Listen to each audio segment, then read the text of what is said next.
warahmatullahi wabarakatuh. Salam sehat, salam sejahtera bagi kalian dimanapun kalian berada. Kembali lagi bersama saya Anggi Ayah Natalia Terus dari Pusat Penerapan Hukum Kejaksaan Agung Republik Indonesia.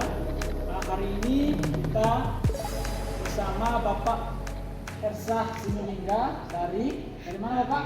Jaksa Agung Muda Tindak Pidana Khusus Ya, Kejaksaan dari Agung Republik Indonesia. Ya, Jaksa Agung Muda Tindak Pidana Khusus Republik Indonesia. Hari ini Bapak Ersah ada di sini akan menerangkan kepada kita terkait dengan capaian instansi Kejaksaan Agung Republik Indonesia dalam hal menangani perkara korupsi yang terjadi di negara kita Republik Indonesia. Namun sebelum kita bincang-bincang terkait dengan apa saja yang sudah dicapai oleh Kejaksaan Bapak Ersah, mungkin Bapak Ersah sedikit menjelaskan kepada Bapak Ibu terkait dengan apa itu tugas dari Jaksa Agung Muda di bidang tindak pidana khusus. Silakan Bapak. Baik, terima kasih Bapak. Sebelumnya kami mengucapkan selamat datang juga kepada Pusat Penerangan Hukum Kejaksaan Agung Republik Indonesia yang sudah mau datang untuk kita bisa berdiskusi dan memahami sebenarnya tugas pokok dan fungsi kejaksaan dalam bidang tindak pidana khusus itu apa saja. Nah, Bapak Ibu sekalian dan saudara-saudari semuanya, bahwa Jaksa Agung Muda Pidana Khusus itu adalah sebuah suborganisasi yang memang dikhususkan untuk mengakomodir setiap tindak pidana khusus yang berada di luar KUHP. Secara khusus itu ada tindak pidana korupsi, tindak pidana hak berat, tindak pidana perpajakan dan cukai yang itu sudah kita lakukan sejak lama. Nah, Jaksa Agung Muda Pidana Khusus ini saat ini adalah lembaga yang itu sudah mulai mengembalikan rasa percaya masyarakat Bapak terhadap penanganan tindak pidana korupsi khususnya di Indonesia. Kita bisa melihat kalau Bapak Ibu saudara-saudari semua ingat tentang kasus minyak goreng yang saat ini sedang ditangani oleh Kejaksaan Agung melalui Satgas.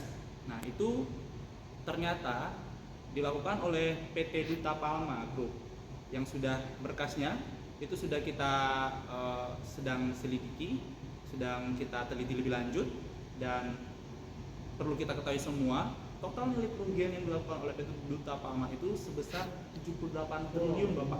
Itu saat ini bahkan klaim kami itu adalah kasus korupsi terbesar di Indonesia setelah BLBI. Tentunya ini menjadi sebuah prestasi yang luar biasa bagi Jaksa Agung Muda Pidana Khusus, dan kita berkomitmen penuh untuk tetap akan menindak siapapun tanpa memandang latar belakang siapapun. Demikian Bapak. Terkait dengan kasus minyak goreng Bapak. Siap Bapak. Ini kan ibu-ibu di rumah ini kan akhirnya sangat resah karena kekurangan itu minyak goreng. Terkait dengan kasus minyak goreng ini Bapak, apa saja yang menjadi modus dari para tersangka ini Bapak? Mungkin Bapak bisa jelaskan kepada Bapak Ibu yang ada di rumah. Baik, rata-rata sama ya Bapak ya. PT Duta Palma Group ini dia melakukan tindakan yang bertentangan dengan hukum, di mana mereka membeli lahan sawit di Kabupaten Indragiri Hulu Riau, dan kita sudah melakukan penyitaan terhadap 23 aset tanah itu dengan nilai triliunan rupiah. Nah, kalau kita melihat metode tindak pidana pencucian uang ini, modus operandinya itu rata-rata sama. Mereka menyamarkan hasil kejahatan mereka. Itu bisa kita lihat juga dari kasus-kasus yang baru ini ditangani oleh Jaksa Agung Muda Tindak Pidana Khusus juga, seperti kasus Jiwasraya, lalu ada Asabri, yang kita tahu bahwa pelakunya itu sudah dituntut hukuman seumur hidup. Ya, demikian. Rata-rata memang melakukan tindak pidana pencucian uang, lalu mereka menyamarkan hasil kejahatan mereka, baik itu melalui orang-orang terdekat dengan membeli tanah, lalu barang-barang mewah. Kita merasakan efek yang sangat luar biasa ya Bapak. Kita bisa, kepercayaan masyarakat. Ya, saya perlu sampaikan data terakhir dari Transparansi Internasional.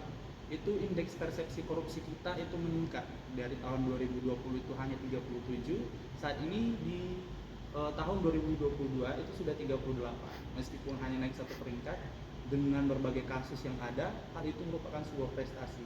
Karena untuk menaikkan 0,1 saja itu sangat susah Bapak.